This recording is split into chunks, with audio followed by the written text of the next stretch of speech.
Assalamualaikum warahmatullahi wabarakatuh. Salam kedaulatan rakyat.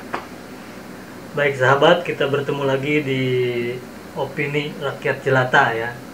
Nah, seperti biasa ya, kebanyakan di akhir tahun itu kita akan mereview beberapa kejadian selama 1 tahun. Nah, kita akan menyoroti bagaimana perilaku pejabat, pemerintah, orang yang berkuasa selama 1 tahun ini berkaitan dengan kejahatan korupsi. Nah, kita akan melihat berapa banyak OTT yang dilakukan oleh KPK selama tahun 2022 ini terhadap para pejabat. Nah, selain itu juga di KPK ini juga tidak terlepas dari adanya kontroversi juga, terutama yang dilakukan oleh Ketua KPK ya, Firly Bahuri. Nah, nanti apa aja kita simak. Lalu juga berkaitan dengan pernyataan dari Luhut Binsar Panjaitan ya, tentang yang dia nyebut tuh janganlah KPK sedikit-sedikit OTT, kurang baik katanya. Kita OTT itu kan tidak bagus sebenarnya. Buat negeri ini jelek banget gitu. Tapi kalau kita digitalize, siapa yang mau lawan kita? Nah, itu juga jadi perhatian untuk KPK ya. Tapi kita lihat dari sudut mana nih, apakah itu jadi hal yang negatif atau memang jadi bagus ketika mendigitalisasi aturan-aturan sehingga aliran dana itu bisa terlihat jelas. Oke, kita masuk ke topik yang pertama ya. Dia mengungkapkan ada 10 OTT yang dilakukan. Nah, saya pikir ini bagus nih. Rajin berarti KPK ya. Nah, kita lihat nih. Yang pertama itu dugaan korupsi pengadaan barang dan jasa serta lelang jabatan di pemerintah Kota Bekasi, Jawa Barat. KPK menangkap Wali Kota Bekasi Rahmat Effendi dan menyita uang sebesar 5 miliar. Wah, ini bagus nih. Jadi di awal tahun sudah dibuka dengan penangkapan OTT ya. Oke. Lalu yang kedua, memasuki pekan kedua Januari, ini masih di awal tahun nih. KPK melakukan OTT terkait pengadaan barang dan jasa serta perizinan di Kabupaten Penajam Pasir Utara, PPU, Kalimantan Timur. Dalam operasi ini, KPK menciduk Bupati PPU Abdul Ghafur Mas'ud atau AGM dan Bendahara Umum Dewan Pengurus Partai Demokrat Cabang Balikpapan Nur Afifah Balkis. KPK juga menyita uang 1 miliar. Bulan Januari saja sudah ada 2 OTT yang dilakukan. Bagus nih, rajin nih KPK nih. Selanjutnya pada 19 Januari 2022, wah ini masih Januari juga nih, KPK menangkap tangan Hakim Pengadilan Negeri Surabaya Itong Isnaini Hidayat terkait dugaan suap terkait jual beli perkara. Dari OTT Hakim Itong ini KPK mengamankan uang 140 juta. Nah ini, aduh, kemana kita harus mencari keadilan ya, kalau memang lembaga pengadilannya aja seperti ini. Luar biasa memang. Nah, yang kelima, pada 27 April KPK menangkap Bupati Bogor, Jawa Barat, Ade Yasin terkait kasus dugaan suap pengurusan laporan keuangan pemerintah daerah atau LKPD tahun 2021. Ade Yasin dan sejumlah bawahannya menyuap anggota Badan Pemeriksa Keuangan atau BPK. Pihak Ade Yasin diduga menyuap auditor BPK Jawa Barat sebanyak 1,9 miliar. Ini yang keenam. Pada 6 Juni, KPK bergerak menangkap mantan Wali Kota Yogyakarta Haryadi Suyuti terkait dugaan suap penerbitan izin mendirikan bangunan atau IMB apartemen Royal Kedaton. Nah, ini Jogja juga ada ternyata ya. Selang sekitar 2 bulan, pada 11 Agustus, KPK menangkap Bupati Pemalang, Mukti Agung Wibowo. Ia diduga menerima suap terkait jual beli jabatan di lingkungan pemerintah Kabupaten Pemalang. Ia diduga mematok tarif 60 hingga 350 juta. Wah, gila nih. Dia bisa jual beli jabatan ya.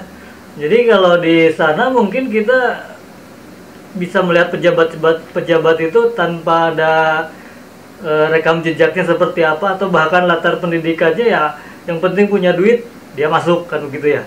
Mungkin begitu. Yang ke-8 nih, 9 hari setelah menangkap Mukti pada 20 Agustus, KPK menciduk Rektor Universitas Lampung, Unila, Karomani, dan sejumlah bawahannya. Karomani diduga mematik tarif 100 hingga 350 juta untuk meloloskan calon mahasiswa baru yang ia luluskan dalam seleksi mandiri masuk Unila. Ini yang 9 ya, kasus yang ke-9. Pada 22 September, KPK menangkap tangan Hakim Justisial PNS pada kepaniteraan dan pegawai Mahkamah Agung.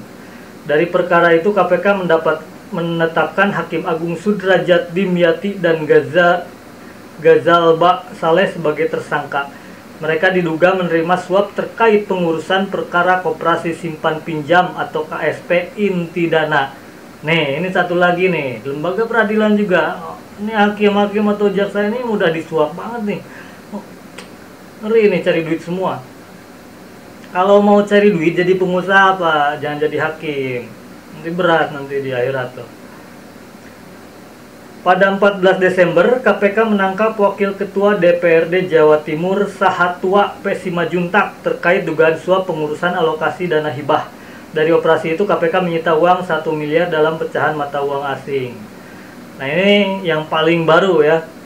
Jadi anggota DPR kena juga nih ya, lalu merembet ke kantor gubernur katanya ya, Hovifah tuh sekarang lagi digeladah katanya. Tapi kita lihat kasusnya seperti apa. Nah, tapi di luar itu kita harus apresiasi sebetulnya ya, bagaimana KPK bisa mengungkap kejahatan-kejahatan ini, terutama yang dilakukan oleh wakil rakyat, pejabat, orang-orang yang berkuasa yang memang mementingkan kebutuhannya sendiri, mengisi banyak-banyak saku-sakunya tuh.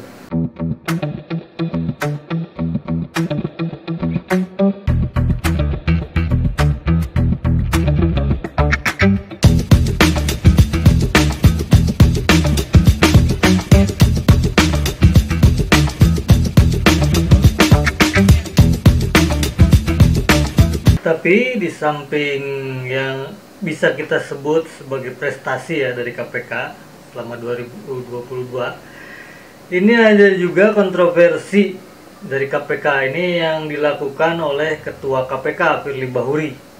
Nah, apa saja? Kita lihat ya. Inilah sederet pelanggaran yang pernah dilakukan Ketua KPK Firly Bahuri. 1. Bertemu dengan Baharullah Akbar, saksi perkara yang ditangani KPK.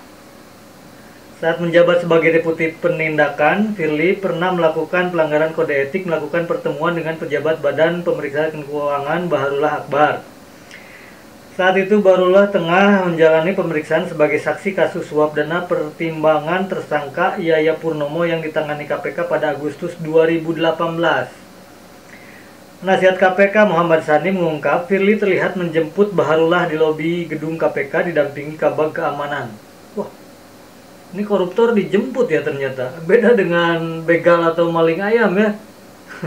Tendangin kali ya. Memang beda ya kalau koruptor itu jadi kelihatan penjahat yang levelnya berbeda mungkin ya.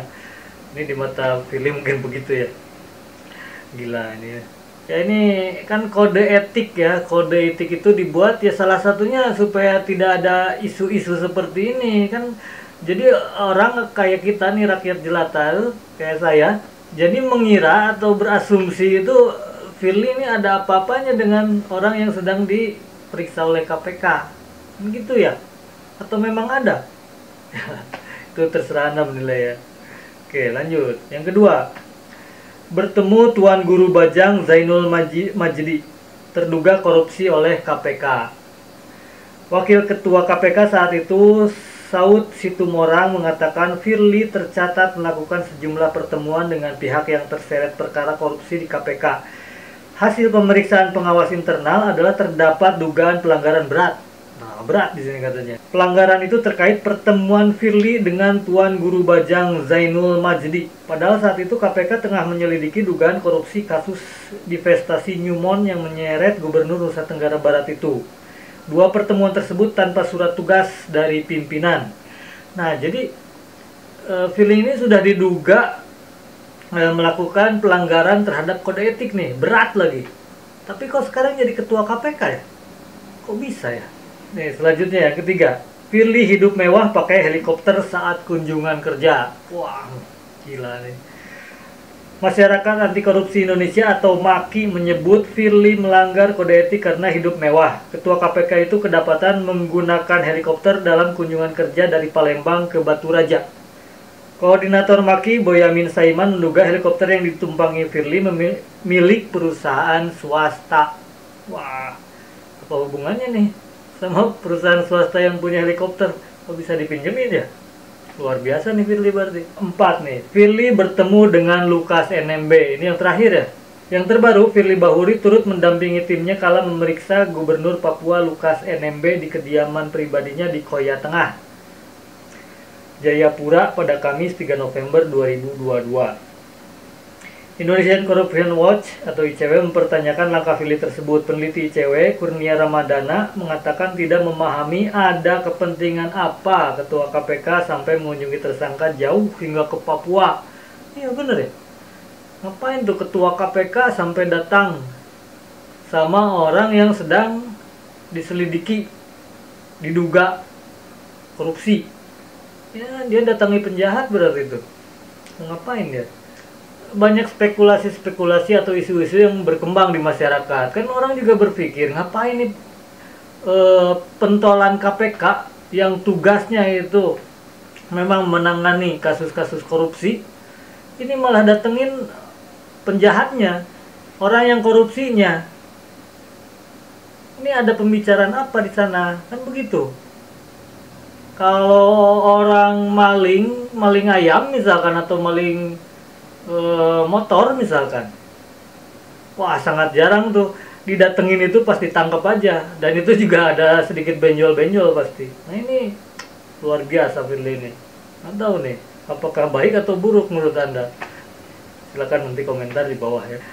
Nah mungkin itu sekilas KPK selama 1 tahun ya. Jadi kita bisa melihat ini baik atau buruk pernyataan Luhut itu, apakah harus ditanggapi atau tetap OTT itu harus dijalankan, OTT itu baik atau tidak. Karena menurut Wakil Ketua KPK sendiri menyatakan OTT itu cukup efektif. Nah cuman kata Luhut tuh nggak perlu lah banyak-banyak OTT, kurang baik katanya gitu ya. Nanti kita akan bertemu lagi untuk berita-berita yang selanjutnya ya. Oke, baik, wassalamualaikum warahmatullahi wabarakatuh. Salam kedaulatan rakyat.